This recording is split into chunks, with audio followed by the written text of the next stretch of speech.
alive to the truth that dwells in God's extremes, awake to a motion of all-seeing force, the slow outcome of the long, ambiguous years, and the unexpected good from woeful deeds, Woeful, woeful, woeful and the deeds. unexpected good from woeful deeds, the immortal sees not as we vainly see. You messed that one up a little bit,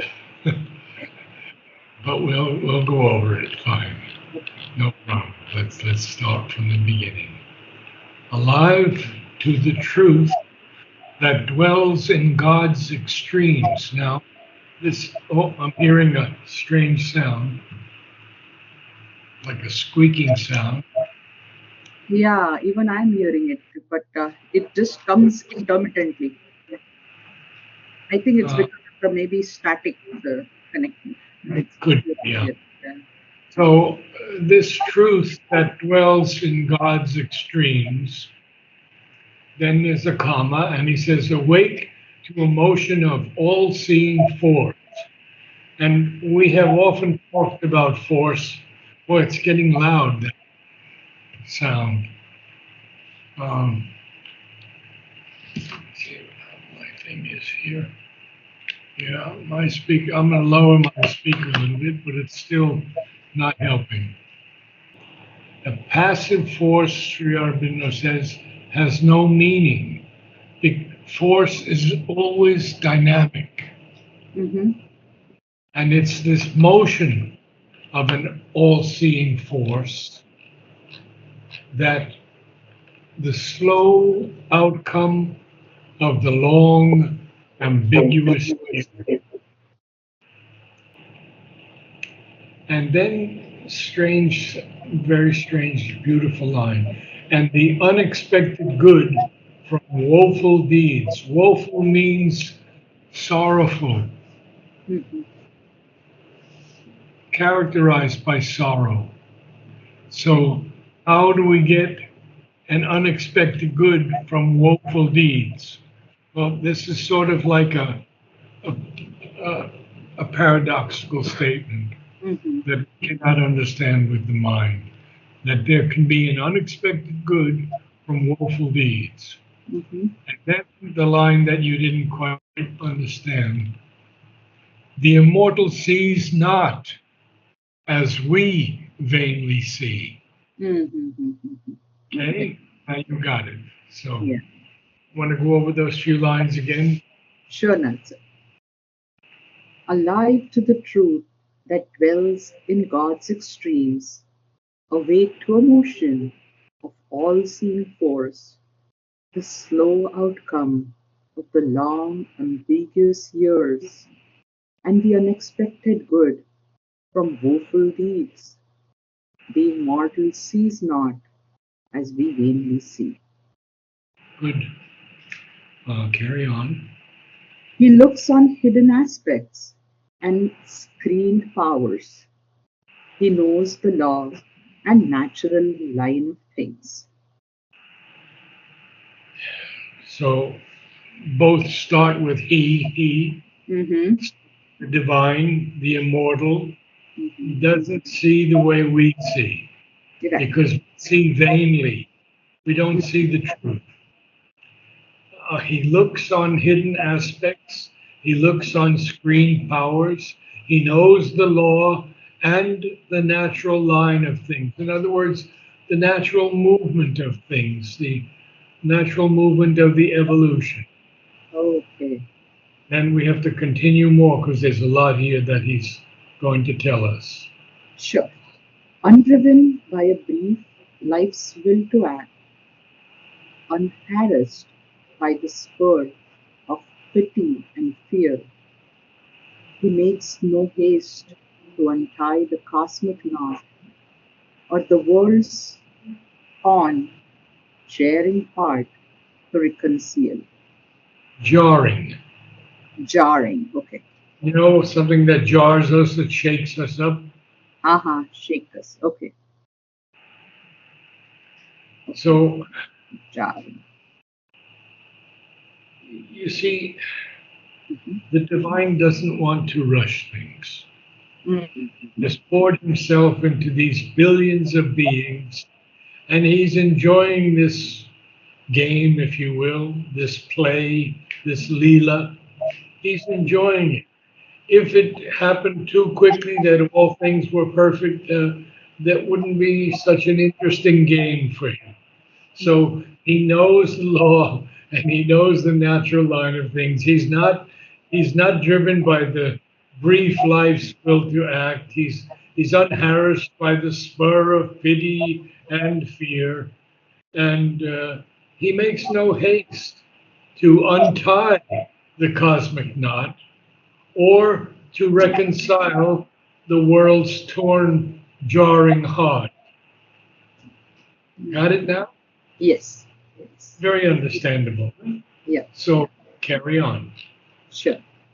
In time, he waits for the eternal's hour. I think there's a full stop there. Yeah. In time, he waits for the eternal's hour. The eternal is God, the Mm. divine. Yeah. And we had that reconcile, huh? Uh-huh. Or the world's torn, jarring heart to reconcile is to bring into harmony or Uh-huh. agreement. Okay. So he's going to wait on the eternal in time. And now we're going to see Sri Aurobindo reveal to us something very, very unique. Mhm.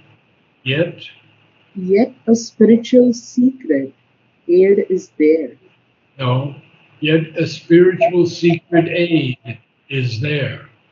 Yet a spiritual secret aid is there.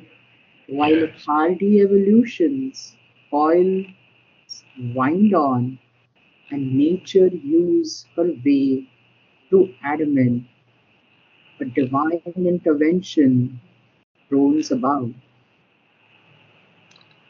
It's very interesting, beautiful lines.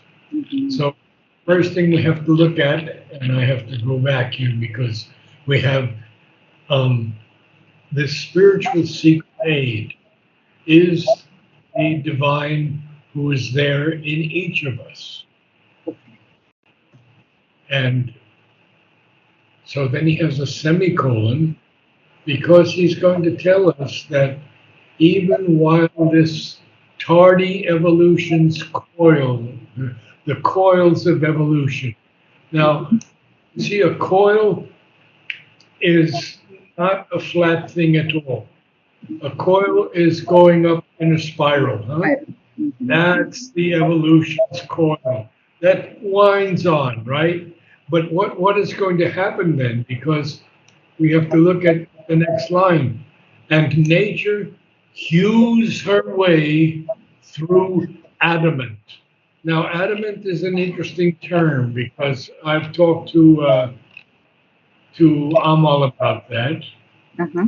And it is something that's unyielding, a hard substance, Uh-huh. even a stone that that's unshakable, inflexible. Okay. So so nature is hewing her way through adamant, huh? Mhm. Through something that is as hard as stone, unmoving, And but but a divine intervention thrones above. In this in this definition of throne, I mean it's like something sitting on a throne mhm. and intervening, coming in between two things. Okay. So this, even though nature has to hew to cut her way through something like stone or even a diamond, a divine intervention is throning above. And now we have to go to the next page. Sure. I have no. Alive in a dead, rotating universe, We whirl not here upon a casual globe, abandoned to a task beyond our force, even through the tangled anarchy called fate, and through the bitterness of death and fall, an outstretched hand is felt upon our lives. Okay, so this is following what he just told us Yes. about the divine intervention throning above. And this is one of the great passages in Savitri for me. It is Mhm. an extraordinary passage that we're going to go through now. Uh, you see, he says that we are alive in a dead rotating universe. So even though the universe is rotating, there are dead stars, there are dead planets, there's a dead rotating universe. Okay. But we don't whirl here upon a casual globe, abandoned to a task beyond our force. Look at those three lines, huh? Alive in a dead, rotating universe, we whirl not here upon a casual globe, abandoned to a task beyond our force, even through the tangled anarchy called fate. That's very, very interesting line. Anarchy, of course, is confusion, chaos, lawlessness, even. And he calls that anarchy is known as fate. But fate is not what the West understands. The fate is created by us, it binds us, and what we sow, we have to reap.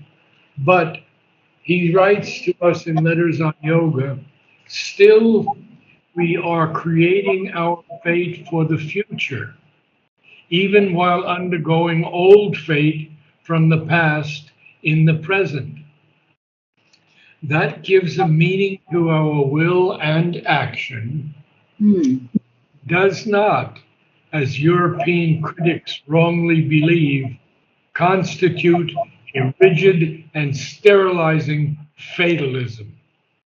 So, our will and action can often annul or modify even the past karma. And then he makes this very interesting statement, very powerful. It is only certain strong effects called utkata karma that are non modifiable. And what is utkata karma? Mhm. Murder or suicide. Okay. So we cannot change those two things that Mhm. karma. We have to come back to earth and face that thing again until we resolve it. But many things, when we create our fate for the future, while undergoing old fate from the past in the present, that gives meaning to our will and action. Okay? Because Mhm. our will and action can often annul or modify even the past karma. Now, Mother has done that for so many people, taken away their whole past karma when they have totally surrendered to her. Mhm. So, we'll just go on a little bit more. Wow. And through the bitterness of death, well, for us, death is still bitterness.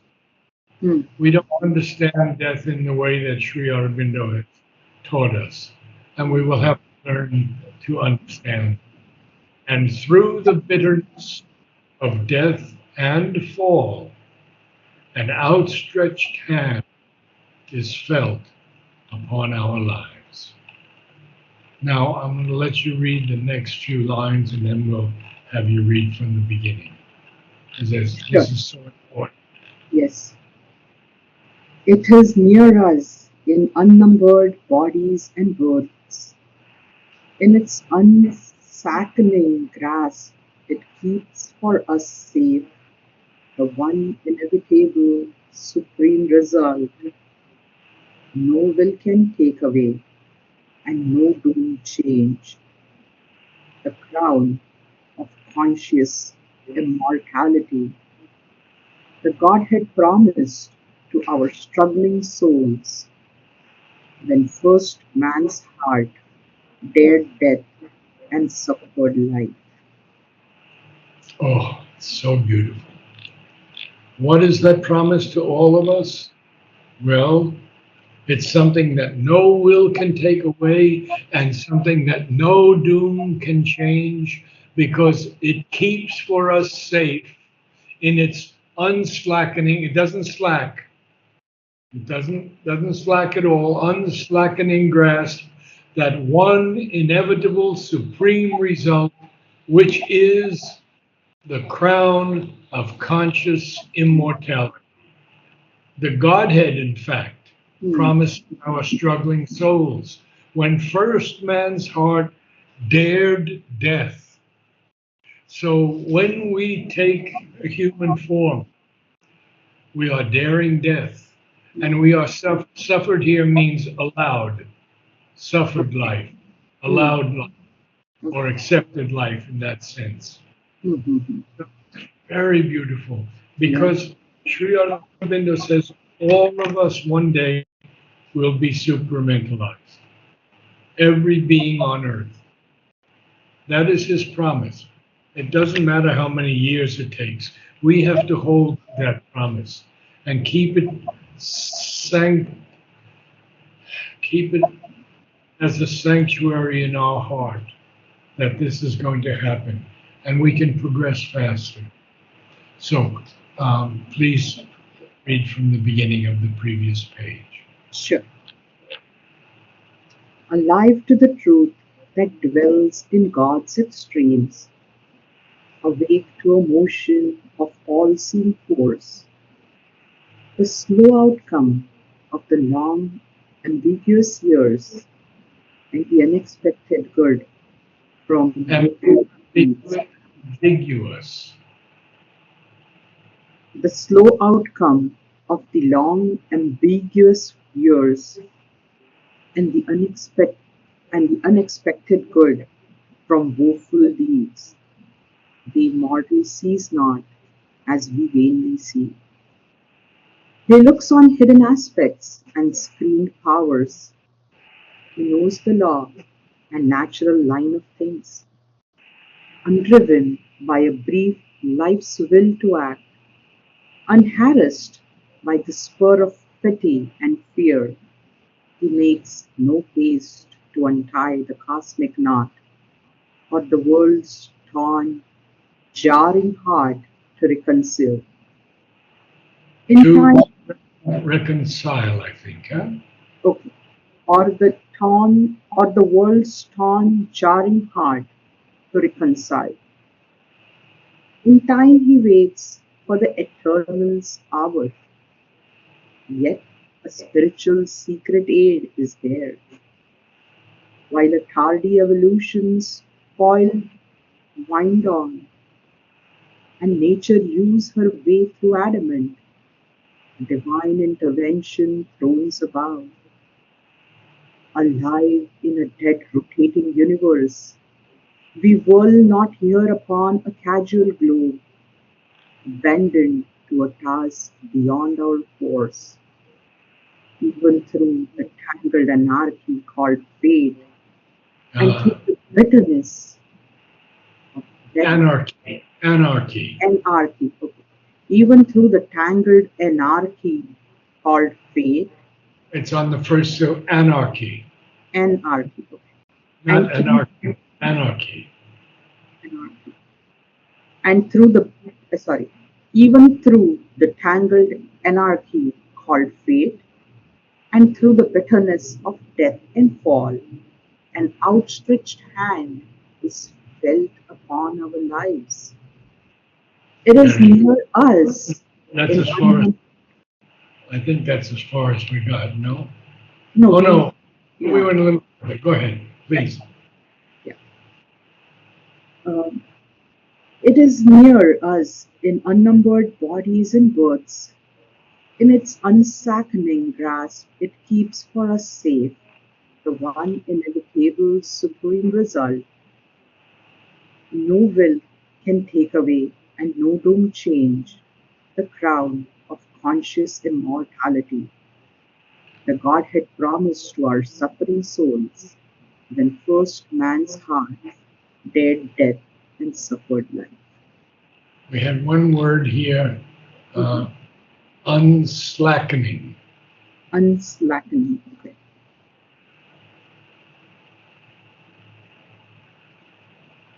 And our, okay. And inevitable, you got that, huh? Yeah, Inevitable. Wonderful. Good reading. And see you next week. sure, Narad sir. Thank you so much. Namaste.